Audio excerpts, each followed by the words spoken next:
Hey, it's Jonathan. One of the things that I've learned over the years is that a pretty significant part of our community are what I call conscious entrepreneurs. And what I mean by that is it's folks who are founders, and that could be of a business, an organization, foundation, private practice, anything like that have three things in common. One is that you serve a genuine need. You really solve a problem and you deliver that and get paid for it. And so solving a problem and generating real profit is important to you.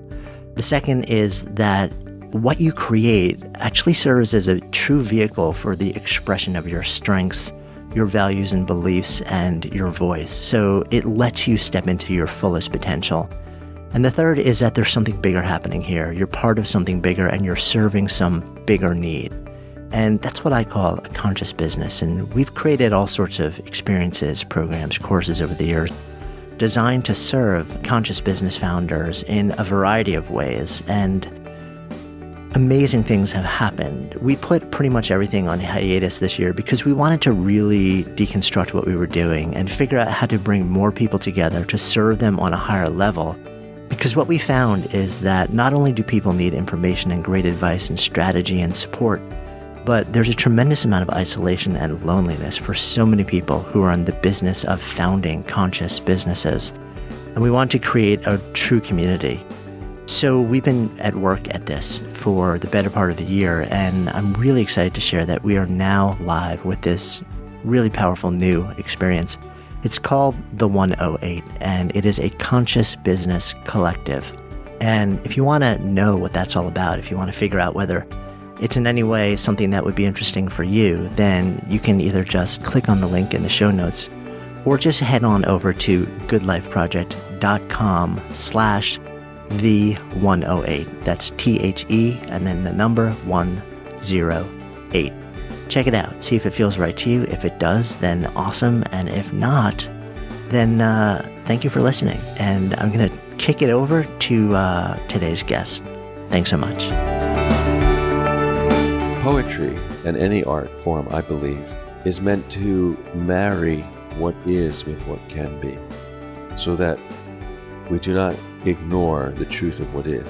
As the Buddhists talk about, about that seeing things as they are, which is a hard, simple, and difficult practice. I'm pretty excited to share this episode with you. It's a conversation with poet, spiritual teacher, multi-time New York Times bestselling author, Mark Nepo. He was on the show last year, I think it was, and we went deep into his journey, his incredible path, his earlier in life cancer, and how that profoundly changed him. His work as a poet and as a teacher and a writer and a world traveler and a questioner of pretty much everything and an eternal student.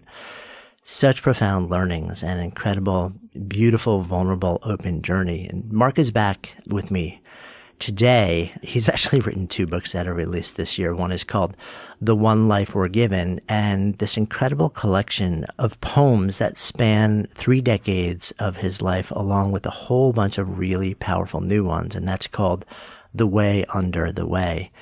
And this is a really deep, wide-ranging conversation. We get into poetry as life, what it means. Poetry as the utterance of the soul, poetry as truth. We get into writing. We get into a lot of what's going on in the world today. And we kind of get into what it means to lead and to be in the world today and to breathe and to find space as we navigate shifting landscape. You're going to get what I call the full New York City experience with this particular conversation. The conversation is immensely powerful and deep and honest. And at the same time, our normal studio was going through some shifts. So we ended up in a room that we were told beforehand was extraordinarily quiet. And we found out once we arrived that, in fact, there was construction going on right outside the door. And it happened to be right at the nexus of where, let's say a lot of sirens ended up going by. So rather than shutting down this conversation because Mark was in town for a limited time, and I know how beautiful his soul is and how powerful these conversations are with him, we decided to go ahead with it. So I just wanted to give you a little bit of context. As we're talking, you will be joining us in the full New York City experience with the soundscapes that come along with it that you sometimes hear peeking through in the podcast tiny bit when we're in our actual studio, but you will hear much more present in this conversation. So enjoy that. It'll be like you're just sitting in the room there with us. With that, excited to share with you this conversation with Mark Nepo. It's good to be with you again. It's great to be with you too. I appreciate it. Well, maybe a year ago, was it? Yeah, I think it was a year ago. Something like that. It was when your last book came out, right? Yeah, right around there. It was when, this is quite a time, so many of my work on things for years, like you put seeds in a garden, and many are harvesting in these years. So last year, Inside the Miracle, we spoke around that. But during this last year, very unusual, I've had 2 books come out. One, The One Life We're Given, right? Finding the Wisdom That Waits in Your Heart, which came out in July. And just this week, so touched, 20-year volume of my poetry has come out, The Way Under the Way. What does that feel like? I mean, to look at this and say, here's a book, and just, okay, this is 20 years of my work. Oh, it's just, well, first to back up, as you know from our last conversation, given my experience as a cancer survivor, I never take for granted that I'm even here at all, let alone, so many people and deep voices throughout history. I could give you examples of, Wordsworth and Coleridge, Emerson and Thoreau, Tu Fu and Li Po. Li Po was famous from the time he burped, and Tu Fu was unknown his whole life. And same thing with, Thoreau and Coleridge, while Emerson and Wordsworth were, just everywhere. So, just the fact that I've been devoted to a call my whole life. Yeah. That I have become experienced and good at it, that in itself is that's the real gratifying thing. The fact that it can be published and published while I'm alive is just humbling and remarkable. And I'm so, grateful. Yeah. Yeah. And it really, this one really, it tracks through sort of the later windows of your life also. Yeah. Which is interesting. What I did, it's interesting because, and Whitman's a great example of this, Whitman, what I was going to say is that this book has 3 volumes of poetry in it. Right. There were 2 earlier books 10, 15 years ago that people kindly always want, and they're out of print. And so what I did was we have those in there, but it's hard to leave them alone. So I expanded each of those by about 30 new poems.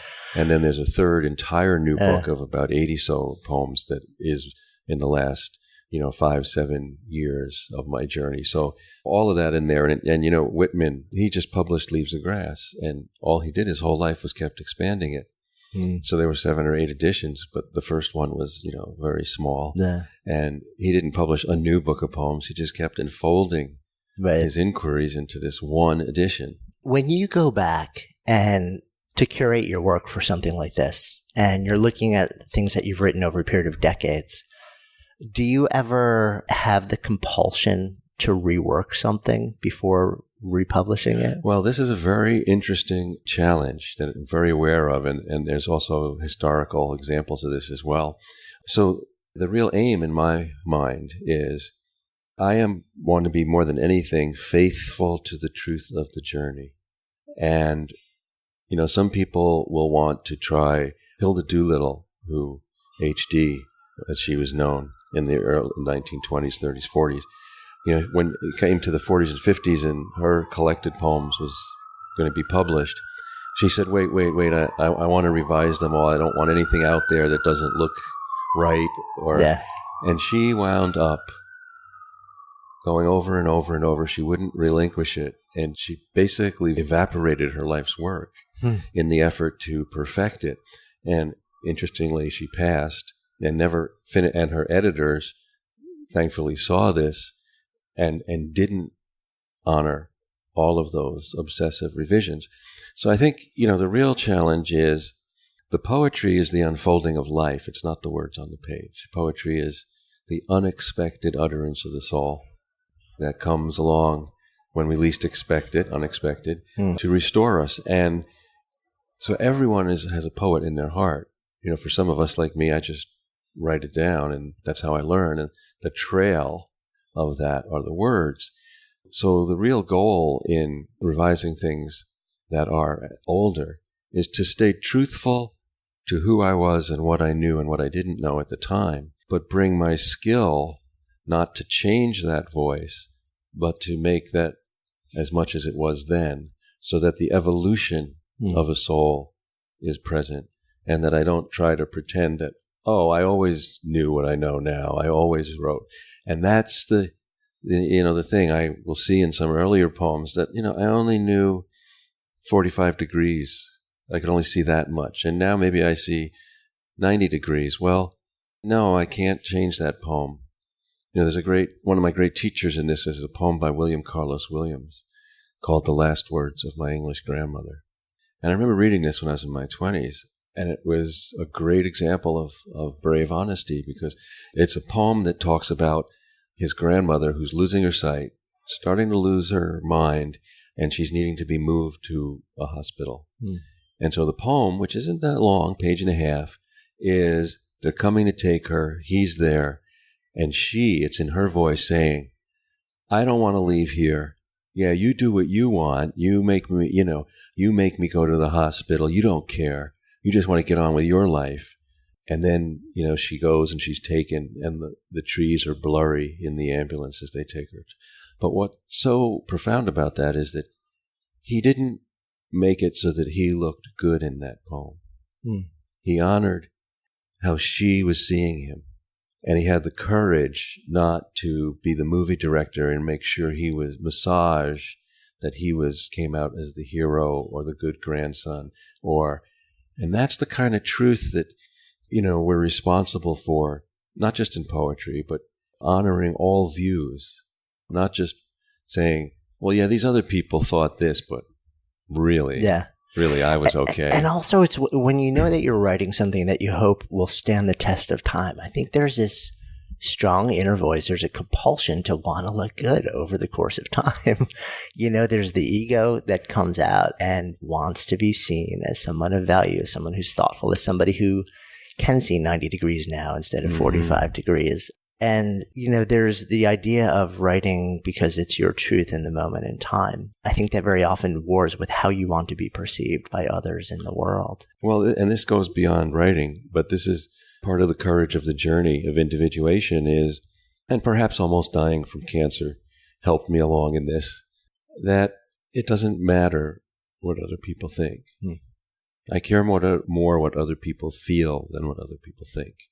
And when I write, the truth is, I care very much about readers, but not when I'm writing. When I'm writing, and I offer this for anyone, whether you write or not, because it's the space where we have our conversation with the universe that never ends. So when I'm in that space, some people meditate to get there. So when I write, that's the place where, like Adam or Eve, every one of us is Adam or Eve. I have my direct experience of life with no filters, no influences, no inheritances. And I get to tell the truth as I see it, even when I'm wrong. Even when I'm wrong. Now, so I can have no influence or no one over my shoulder. Then, once it's written, now when I want to share it, well, now I have an obligation. I want to make sure it's as understandable and accessible as possible. Now I care about positioning it to a reader. So, one of the things that I love, and this is where my teaching and my writing overlap, is I love the model of Native American elder councils. They have, and they still do, meet in circle. And it's not just for equity. It's not because there's no head to the circle. It's because they know that they want every person to have a direct view of the center.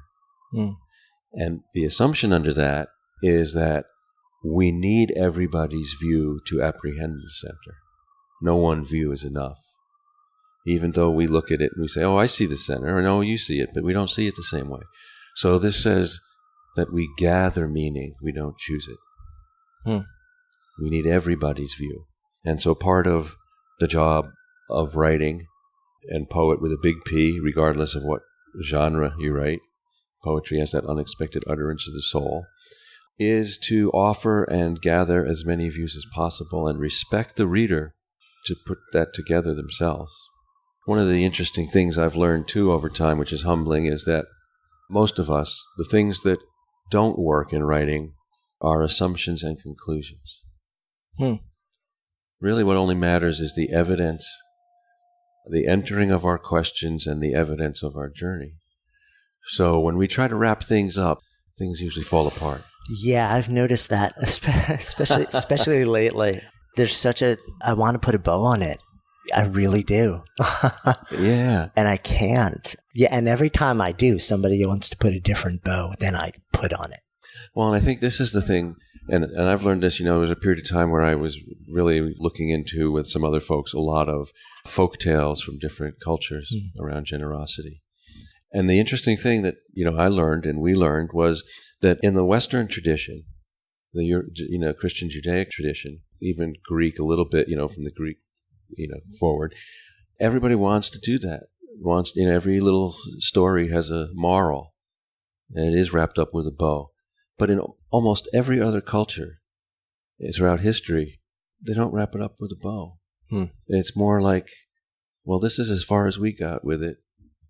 Here, you tell the story and see what you can add to it. Yeah. See what you can do with it. What is it about us that makes us, why would we be the only ones who are sort of wired to want that completion? Well, I'm not sure. I think some of my thoughts about it are, it's our willfulness.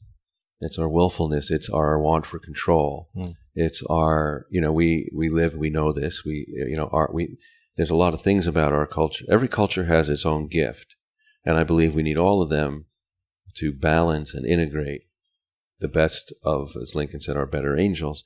And every culture has its, shadow. And often our gifts are also our Right. liabilities.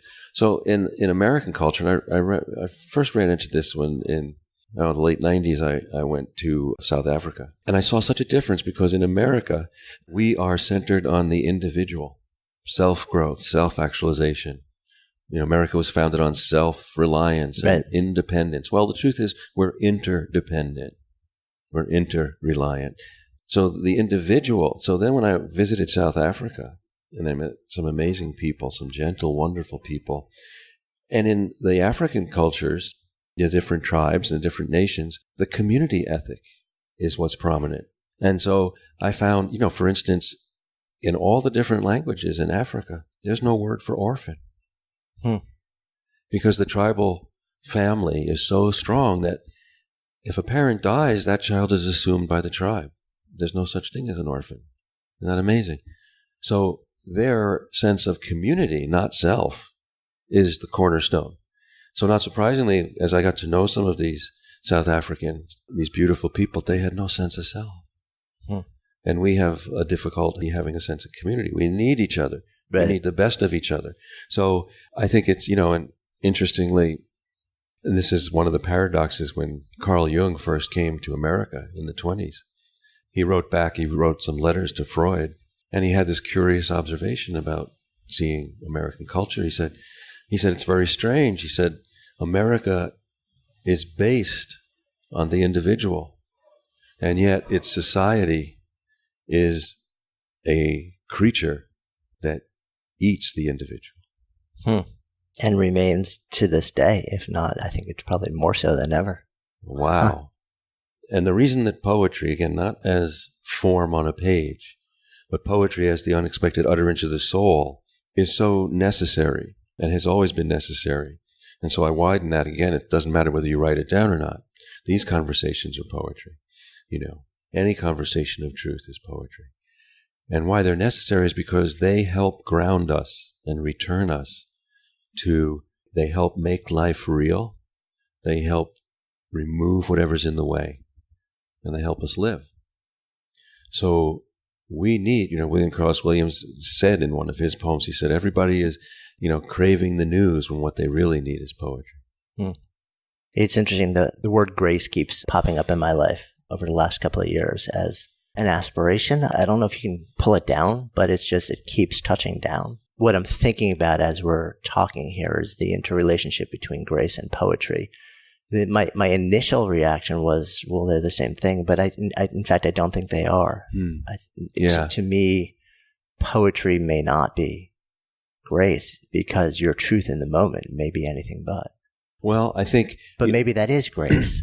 Well, so let's talk. It's interesting you raised grace because the book that came out in July, which is kind of spiritual nonfiction, The One Life We're Given, my whole inquiry there was the relationship between effort and grace. So let's talk for a moment about effort, grace, and poetry. Yeah. So, I think that effort readies us for grace. That I believe in effort and grace. So just in terms of writing, I push the pen until it pulls me, and I never know when that's going to happen. So, I spend a lot of time pushing. Not pushing in terms of will, but staying engaged. Right. Staying engaged, leaning in. So I think, let me offer a metaphor about effort and grace, and then we'll bring in poetry or art. And this is a metaphor about a surfer.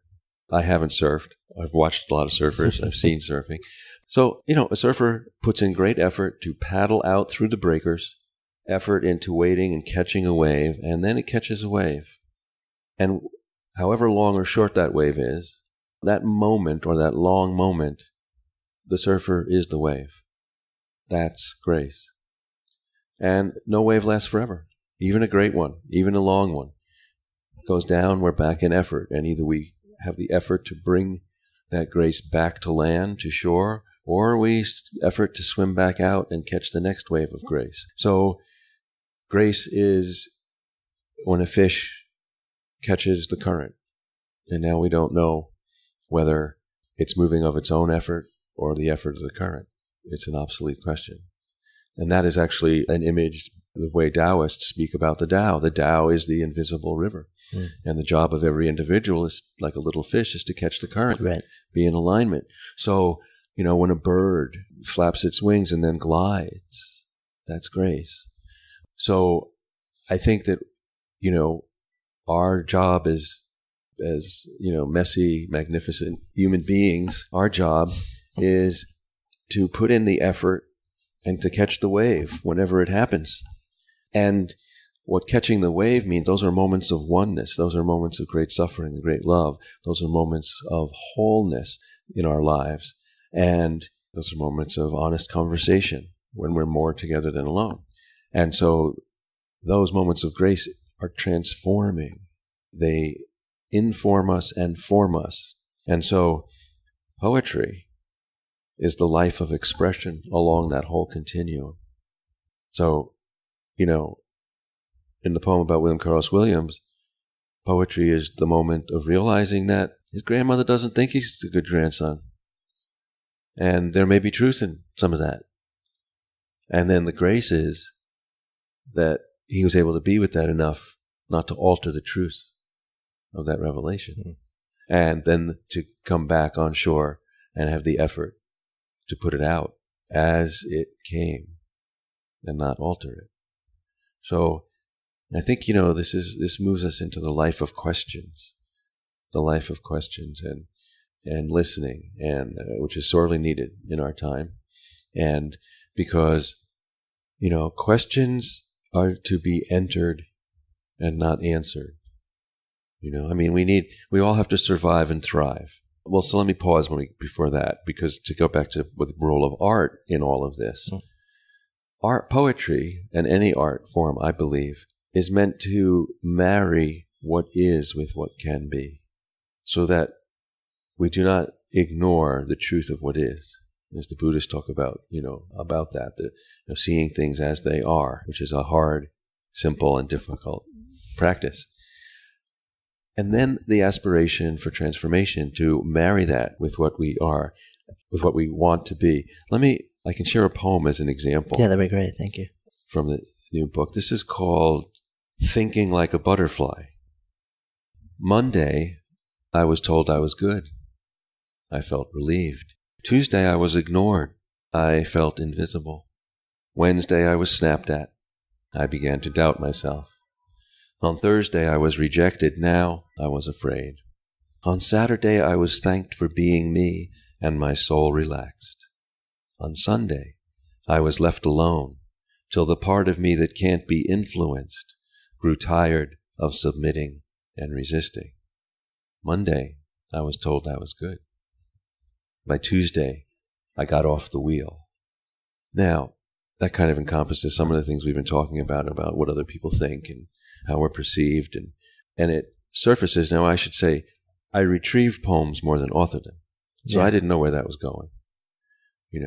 I just was feeling these things and started to explore the different responses I have to the different ways that people act. And we all do this very common thing. But then I got, which was a surprise, I got to the place where I was left alone and I was tired of submitting and resisting. And that's the place where, who we are, that nobody gave us, nobody taught us, what we were born with, the sense of who we are.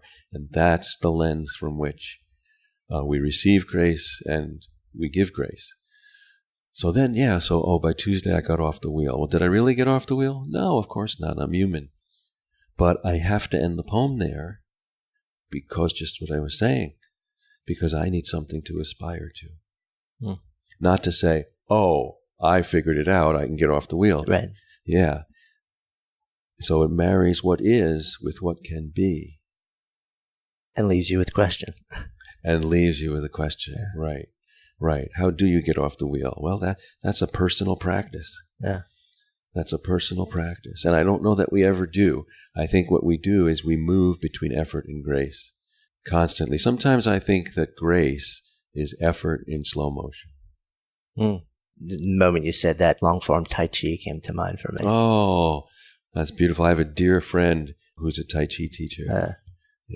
I see that. And to watch that, underneath the hood, especially when you're learning, it's extraordinary effort. And even doing it, there's effort, but there's a sense of just astonishing lightness and flow and grace. When you see somebody who's deepened into this practice for years and years and years, it's just kind of jaw-dropping. And I'm complete neophyte when it comes to this, but I've been told that, that it's also essentially slow motion kung fu to a certain extent, and that's sped up. It can be, there are strong elements of it that can be quite lethal. I could be butchering that, but that's what's been sort of shared with me.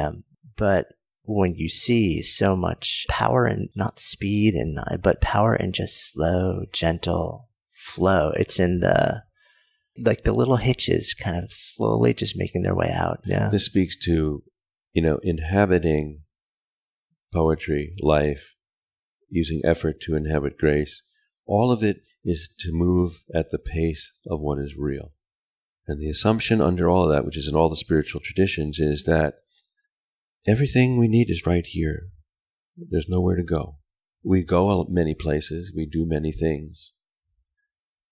But it's less to get anywhere as it is to actualize ourselves. That, in the Jewish tradition, God is understood as an indwelling presence that is manifest through relationship. And the word authentic comes from the Greek, and it means the mark of the hands. So our job, by moving at the pace of what is real, our job is to have what's in our hearts enter our hands and in the world. And so this is a metaphor that was a teacher. I feel like the metaphors that come to me are teachers. I don't always understand them, and I have to be with them until I do. But I know, like my heart's a Geiger counter, I know that there's truth there. So I never question them when they come. So a metaphor that was key to this, the one life we're given, speaks to this, and it's the metaphor of a match, a wooden match that we light a stove with, or a wood pile. Or papers, when we're making burning papers or leaves. So we all know that in the tip of that match, that flame is dormant. Its warmth and light is dormant until it strikes against a surface. Well, I would offer that every soul on earth is such a match. And our gifts are they're dormant like that tip of that match. And our gifts, their light and their warmth are not revealed until we strike our gifts against the needs of the world. And this is how effort releases grace. Anything that helps us do that is poetry. And it doesn't happen in isolation either, because you need the world as the striker. You need the world as the striker. So, we definitely have rhythms of solitude and community, which are necessary. Right. But we live, I believe, it's my experience on earth again, on that circle view of center. This is just my view of center, but I believe we ultimately live in the world.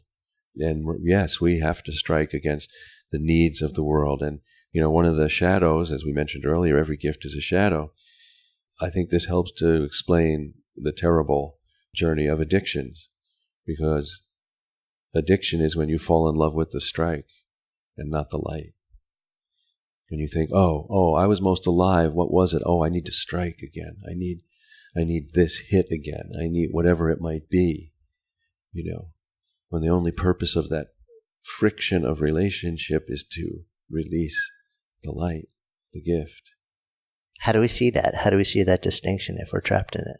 Because I think we're all addicted on some level, whether it's technology, whether it's traditional addictions. I think that for me, it comes down to following our heart, following our aliveness, and the courage to do that. It's a quiet courage to follow because I believe our career is our soul's awakening. Our occupation is where that happens, and that can change. But to trust literally means follow your heart. And following our heart leads us to our aliveness, and our aliveness releases the gift. So the friction along the way, is not the thing. And when we, through pain, fear, worry, anxiety, all very human things, when we stumble into those clouds, we become obsessed with them, and we settle on the strike and not the light. And we all can do this. But the magic of being human is that we can return. When we fall asleep, we can wake up. When we're numb, we can become sensitive. When we're afraid, we can become safe again and have courage. And poetry, art, truth, meaning help us in our practice of return. So I think the biggest thing is recognizing and admitting when we've fallen off, so that we can course correct. Because unless you can admit the truth of where you are, you can't move. You can't move.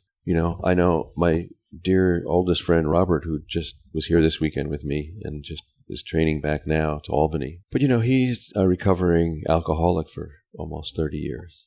And we went through and helped save each other's lives. He with my cancer and I with his alcoholism. And so we're very entwined. And, we both have neuropathy. He from very deep alcoholism back then, and I from chemo. So, we have a little numbness in our extremities. And I remember about 6 or 7 years out, he was in recovery and I was on the other side of cancer. We were sitting in a park in Albany, having sandwiches in the summer with our numb little hands. And out of the quiet, he looked at me and he said, I'm an alcoholic, but you're a makeaholic. And I immediately understood what he was saying. Anything can be an addiction. Anything. And it's true, the creative drive can be an addiction. I mean, I'm looking at 2 books in 1 year as we're sitting here. And I think there's something in all of us where we have that. I wonder about the opposite of that. I wonder about the person who, metaphor that comes to me around this building on yours is, that the match is in a small box of matches, and walking around at some point, generally earlier in life, it's a rainy day, it falls out of your pocket and gets wet. And you don't realize that. And then, you go to strike it later in the day and nothing happens. And you go to strike it tomorrow and it's still a bit soggy and nothing happens. And after you try and strike it 4 or 5, 6 times and nothing happens, you just give up and you never try and strike it again. And I feel like so many of us get caught on that side of it as well. Just, settling into this state of just assumed helplessness. It is assumed helplessness, but let's have compassion. I know you do, but let's affirm that any one of us can fall there. Yeah. And this is where the courage and the effort to get another box of matches. It's not the only box of matches, in the world. I learned this in the cancer rooms, and I think it was a great lesson to me that the people, when you're desperate, and I've always been an open person. I thought I was open. But, there I was, and if I needed help, I needed to talk to the person next to me, even though I didn't know him. I had to say, hey, I'm scared. What are you here for? All the politeness, all the things, so we can do it. So, I often say I have compassion. If you don't have friends, I have compassion. And I also say, make a friend. Talk to someone. Move out of your risk and comfort zone and be authentic. Because the largest closeted population today are the closet authentics. We all think, Kierkegaard said we're all spies for God. And I think that's what he meant. I think we're all hidden. Or, there's a great story, one of the great stories from the life of Jesus is Nicodemus. Now, Nicodemus was a Pharisee. He was one of the Jewish priests at the time who, didn't want anything to do with Jesus. They were condemning Jesus. He was a rebel. How dare he? He hadn't done the training. He hadn't become a Pharisee. But Nicodemus was captivated by the grace of Jesus, the light. And so he would seek him out at night to ask him questions. He'd have private conversations with Jesus at night. But during the day, he would deny that he had them. Someone would say, didn't I see you with Jesus last? That wasn't me. I was in the temple praying. You got the wrong guy. And, while we can learn from other people, of course, all along, I think stories like that, they represent the light that's within us and the soul that's within us, that grace part that moves at the pace of what is real, with the Tai Chi lesson. And the other part of us that, Nicodemus is the social mediating voice. That's the spy for God that's afraid to reach out, to tell the truth, to see it. Yeah, I don't know what this guy is up to, but there's something about him. I want to ask him questions. I think he knows something. Admitting that in public so that we are asked, one of the challenges to finding our light is the courage to be who we are everywhere. Everywhere. Yeah, that is a huge one for so many people. My mind just is constantly asking why. What is it about the way we're wired? What is it about cultural constructs? What is it about our aspirations and our fears that leads so many to live under the weight of a facade, under the weight of... Well, I think that let's back it up a little and look at it the way we look at, like we said, we're here, we're in this place, and, there's dirt that accumulates on the building that we can see through the window, and windows get dirty, and then we clean them and they get dirty again.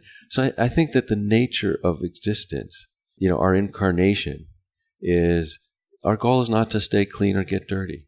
Our job here is to uncover, get involved in experience through which we get covered, and then we uncover everything again. And we help each other do that because we can't do it all by ourselves. Though this is one of the great paradoxes of life. Though no one can do it for you, we can't do it alone. Mm-hmm. And so I think life has been made just difficult enough that we need each other to ensure the journey of love. And I think that the other humble thing that I'm learning after a lifetime of learning is that wisdom is not there to shortcut the journey. Mm. Wisdom is there to support everyone who's ever lived. No one gets out of this journey. Everybody's got to do it. And how much you know doesn't prevent you from having to do this journey, including having things accumulate on you until they become a facade and then having the courage to pull them off. So this is, what happens with ritual and habit. Ritual is sacred. Ritual is the conscious repetition of some act that reminds us of meaningful things that we forget. But that at some curious point, any ritual, sacred as it is, can suddenly become a habit that has no more meaning. And it's our job to restore our immediate contact with it. And this happens in relationships, the love of our life, a friendship, things we work toward.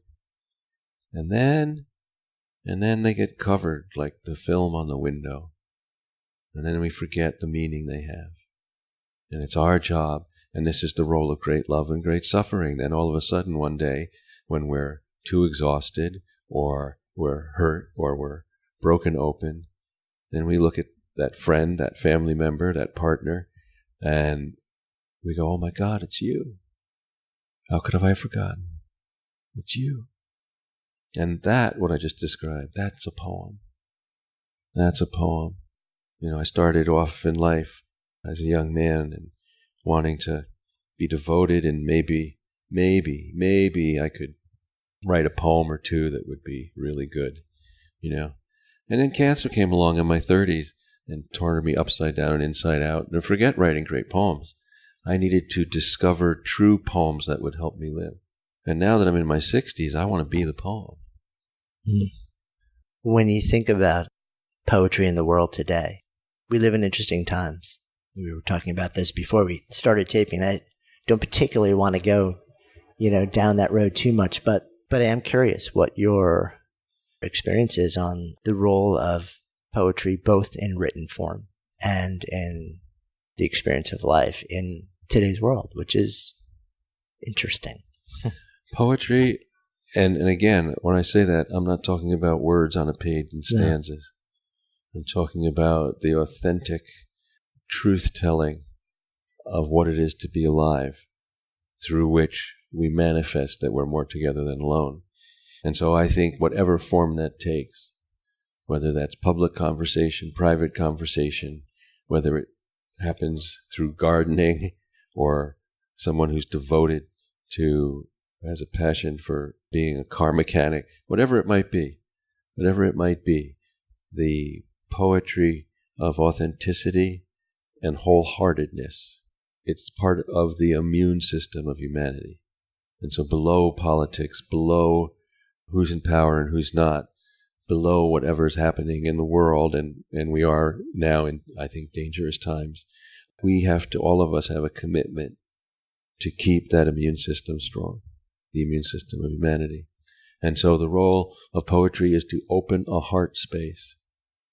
Through it, we realize we are each other, and our gifts don't stay hidden. That leads me to a poem that is called To Be and Belong. To be and belong. Let go your want for greatness and feel the tool that's in your hand. Let go your fear of emptiness and receive the wave still reaching from the beginning. It only wants to enliven you the way water refreshes every hole. So let the web of things entangle you. Only stars are free, and they are so lonely. Curse what you will, but give thanks that everything alive wants something from you. So there's no escaping. Heaven is here on earth, messy, magnificent as it is. And, when I was a young man, early on, being a romantic poet, I wanted, like so many people, and I would say also like so many, monks and in different traditions, I wanted to transcend out of here. And then there are other people that are thrown then into reality in such a strong way that then they say there's nothing but this. And then they become pessimists or nihilists or existentialists and say, no, this, the grit, the dirt, the unfairness, that's the God. Well, life, it's like the circle, elder circle around the center. Life keeps unfolding and unfolding and changing, and it's more than any one frozen part of the cycle. And so we're not just stuck here, and we can't transcend out of here. We need to transcend into the ground of things, to be here. And I think one of the most difficult things for all of us, understandably, and the role of art and poetry, to break that, one of the most difficult things is that when we go through something, whether it's pain, fear, whatever it might be, especially difficult things, we then want to extrapolate and make that into a worldview. Because I've been betrayed, the world is a place of betrayal. Because I've been hurt, the world is a place of brokenness. And the truth is, and I learned this through my cancer journey, to be broken is no reason to see all things as broken. Not to minimize what I'm going through, but it's not a reason to make it a worldview. In fact, I need to experience whatever I'm going through thoroughly and face it, and I need everything I'm not to heal. I mean, isn't that sort of the ultimate challenge, is to avoid seeing whatever your current experience is as the experience, as the worldview, and to hold yourself open to the possibility of new experiences, new relationships, and to treat them freshly. Yeah. Tall order. Well, it's the work. Yeah, it's indeed. the work. And, all the things we're talking about, the messy, magnificent journey of being human. If you were an actor, if we were actors and a famous film director described everything, we spent this whole, our conversation talking about this, and then said to you, offered it to you as a part, you would think it was the role of a lifetime. Mm-hmm. And it is. It is. When we're in it, it can be graceful, unbearable, everything. But when we step back and look at it, there's nothing more magnificent, Yeah. Here, let me share this one, which is about what we were just talking about, called In the Milky Ocean. As you pour milk on your cereal, I'm grateful for the sound of milk flowing over dried grain, for the peace that lets us wake and eat together, to stare at each other in silence like small animals. I am aware how safely tumbled through eternity we are, not to be hunted from birth, or chased into the forest and forced to part, or beaten for a secret some warlord thinks we're hiding. I eat my toast and close my eyes. How is it we're alive in a place that has running water, where milk and eggs are plentiful? Atrocities and wonders flutter through me. They bleed into each other. I can't stop it. The milk tastes good, as my twin is somewhere on the run. It seems impossible to feel so many fates. Impossible not to. And so, part of the grace of poetry is that it enlarges our heartfelt perception. Because in any one moment, it's led me to what I've explored in my other books, that all things are true. Not all things are fair. Not all things are just. But all things contain truth. And therefore, when I was slumped on a floor in a Holiday Inn after a botched chemo treatment, well, that was true. That was terrifying. I didn't know what would happen. And somewhere as the sun was coming up, a baby was being born. And somewhere else, a couple were making love for the first time. And birds were flying. And it's not, we tend to go, which is understandable. All the things we're talking about are understandable, and I know them because I've violated them so much. So, we tend to say if we let in all of that, then, it minimizes what we're going. Then what's it matter that I was suffering on that Holiday Inn floor? Or we go the other way, as we just mentioned, and, I'm suffering, and therefore that's life. The whole world is suffering. And our challenge, and the challenge of grace, and what the poetry of embodied perception, whether we write it down or not, gifts us, is that all things are true. And we need to, and this is what it means to be in the moment. We have a lot of focus on being in the moment. I think a little bit we make a cartoon of it, but being in the moment allows us to be as fully alive as possible, and that changes our eyes and our ears. We hear and see differently. We see through the lens of oneness, through that lens of grace, of how everything is connected. And we experience that moment where everything touches everything else. Now we're inhabiting oneness. And that's where resilience comes from. So, I need to let in the fact that, I'm hurting. And all of life, the sun is still shining. And it's not a judgment on my hurt. It's a fact of the oneness. Poetry connects. It's the synapses, the emotional and spiritual synapses that connect all of life. I want to start to come full circle with you a little bit. We could jam for hours. We both have to go our different directions. So 2 books. The Way Under the Way is your collection over 3 decades, I guess, right? Yeah. Poetry, yep. When you decide to add to, you take the work that you've already done and you decide to create new work, was there an intention? Was there a theme? Or was this just, this is what's moving through me right now? Yeah, it was just moving. Actually, I'm always, books, I enter like construction sites and try to inhabit. Mhm. But poems, the life of the poems are just happening all the time. So in a daily way. And so then they just kind of appear as individual teachers. So I just gather them. So I just treated, this book was like a big nest, and it was like, what else wants to be in the nest, and goes with kind of the extending the themes or the questions or that I explored earlier, and what goes there. So then I would just put them all together. Yes, it's a process of more, I know you said you're constantly making stuff, but sounds like it's more you're constantly receiving stuff. That's it. I'm really receiving things, and I'm really, the way writing has become for me is more like the way someone would make beads and then put them all on a necklace, or mosaics, make individual tiles and put them together. So like I'm always retrieving and fragments, images, questions here, there. And then when I go to write, whether it's a poem or a chapter, then I look at these things and I see, what are they trying to tell me? Where are they trying to lead me?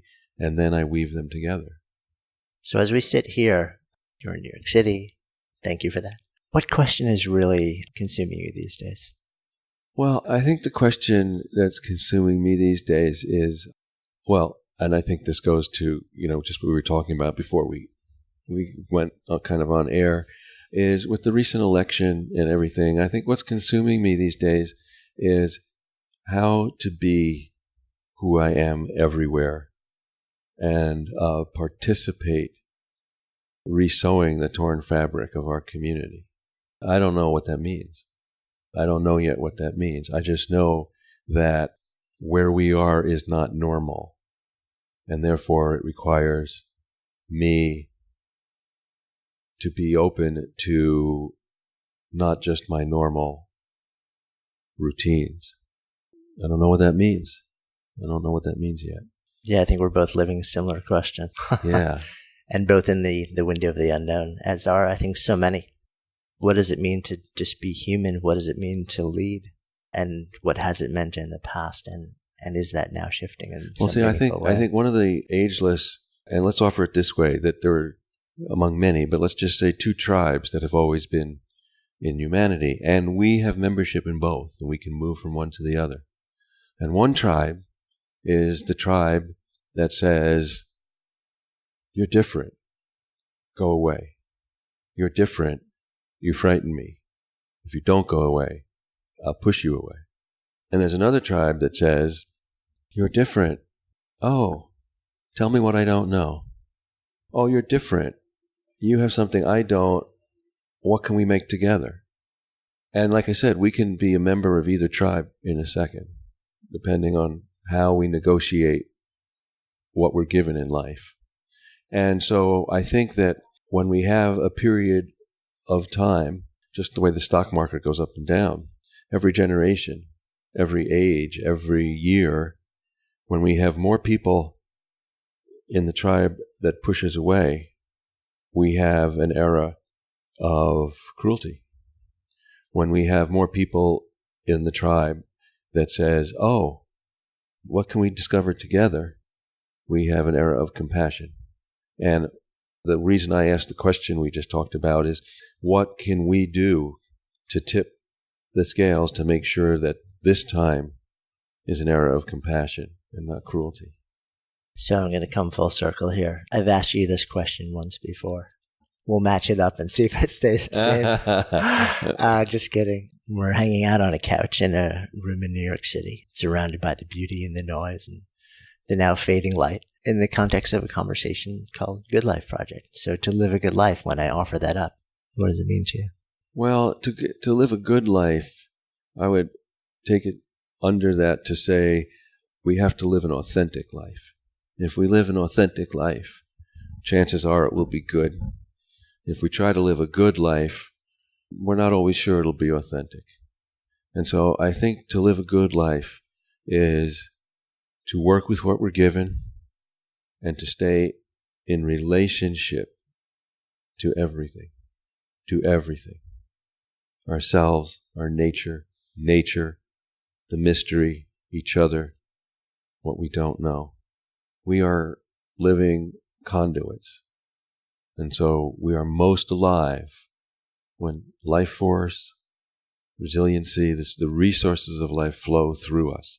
So I think to live a good life is to be, now I believe, is to be embodied and inhabit our questions, our feelings, bravely and kindly in all directions. So, the sun shines and emanates light and warmth in all directions without preference. Our heart is our sun, and our job to live a good life is not to snuff that light. We will, just as there are clouds that block the sun, we have psychic and emotional clouds that surround us, that maybe prevent our light from coming. But that's different from snuffing that inner sun. And while we may have to make choices about who to trust and what to do and where to go and how much to share, that inner sun must, if we're to live a good life, like the actual sun, we have to keep emanating love and warmth in all directions without preference. Thank you. You're welcome. Hey, thanks so much for listening. We love sharing real, unscripted conversations and ideas that matter. And if you enjoy that too, and if you enjoy what we're up to, I'd be so grateful if you would take just a few seconds and rate and review the podcast. It really helps us get the word out. And you can actually do that now right from the podcast app on your phone. If you have an iPhone, you just click on the reviews tab and take a few seconds and jam over there. And if you haven't yet subscribed while you're there, then make sure you hit the subscribe button while you're at it, and then you'll be sure to never miss out on any of our incredible guests or conversations or riffs. And for those of you, our awesome community who are on other platforms, any love that you might be able to offer sharing our message would just be so appreciated. Until next time, this is Jonathan Fields signing off for Good Life Project.